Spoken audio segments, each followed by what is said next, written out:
ಬಂದೆ ಆದಮೇಲೆ ಒಂದು ಸ್ವಲ್ಪ ಅವ್ರ ಅಕ್ಕನ ಮಕ್ಕಳು ಇದ್ದಾರೆ ಅವ್ರ ಮನೆಯಲ್ಲಿ ಅವ್ರ ಕಾಲು ಒಂದು ಸ್ವಲ್ಪ ಊದಿತ್ತು ಕಾಲು ಲೇಟಾಗಿತ್ತು ಅದು ನೋವಿಗೆ ಜ್ವರ ಬಂದಿದೆ ಅಂದ್ಬಿಟ್ಟು ಟ್ರೀಟ್ಮೆಂಟ್ ಮಾಡ್ತೀವಿ ಈಗಿನ ಸಾರಿ ಇಲ್ಲಿ ಅವರೇ ಟ್ರೀಟ್ಮೆಂಟ್ ಕೊಡ್ತಾ ಇದ್ದಾರೆ ನಾವು ಕರ್ಕೊಂಡ್ಬಂದು ಮೇಡಮ್ ನೀವೇ ನೋಡ್ಕೊತಾ ಇದ್ದೀರಾ ಅವ್ರನ್ನ? ನಮ್ಮ ಮಗ ಶಾಂತ. ಏನಾಗಿತ್ತು ಮೇಡಮ್? ಎಷ್ಟೊತ್ತು ಕರ್ಕೊಂಬಂದ್ರಿ? ಹರೀಶಣ್ಣ ಏನಾಗಿತ್ತು? ಎಷ್ಟೊತ್ತು ಕರ್ಕೊಂಬಂದ್ರಿ? 11:30 ಬೆಳಗ್ಗೆ. ಏನಾಗಿತ್ತು ಮೇಡಮ್? ಏನಿಲ್ಲ, ನಿನ್ನೆನೂ ಚೆನ್ನಾಗಿದೆ.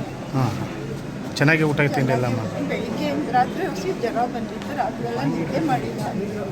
ಬೆಳಿಗ್ಗೆ ಜ್ವರ ಎಲ್ಲ ಬಂದು ನೋಡಿ 11 ನೀವು ಎಷ್ಟು ವರ್ಷದಿಂದ ನೋಡ್ಕೊತಾ ಇದ್ರಿ? ನಾವು 20-30 ವರ್ಷ ನೀವೇ ನೋಡ್ಕೊತಾ ಇದ್ರಿ? ನಾವೇ ಅಂದರೆ ನಮ್ಮಕ್ಕಿಂತ ಹೆಚ್ಚಾಗಿ ನಮ್ಮ ಮಗನಿಗೆ ಹೆಚ್ಚಾಗಿ ಫರ್ನಿಚರ್ ನವೀನ ನೀವು ನವೀನ ಅವ್ರ ಹಾಂ, ಎಷ್ಟು ವರ್ಷದಿಂದ ನಿಮ್ಮ ಜೊತೆ ಇದ್ರಿ ಮೇಡಮ್ ಇಲ್ಲಿ ಮೈಸೂರಲ್ಲಿ ವಾಸವಾಗಿ?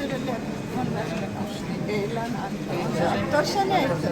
ಹಾಂ, ಬಂದು ಹೋಗಿ ಮಾಡಿರೋದು ಹಾಂ. 10 ವರ್ಷದಿಂದನೇ. ಏನು ಏನು ಏನು ಹೇಳಿದ್ರು ಮೇಡಮ್ ನಿಮಗೆ ಆಸ್ಪತ್ರೆಗೆ ಕರ್ಕೊಂಡು? ಏನೂ ಹೇಳಿಲ್ಲ, ಸಾಯ್ತೀನಿ ಅಂತ.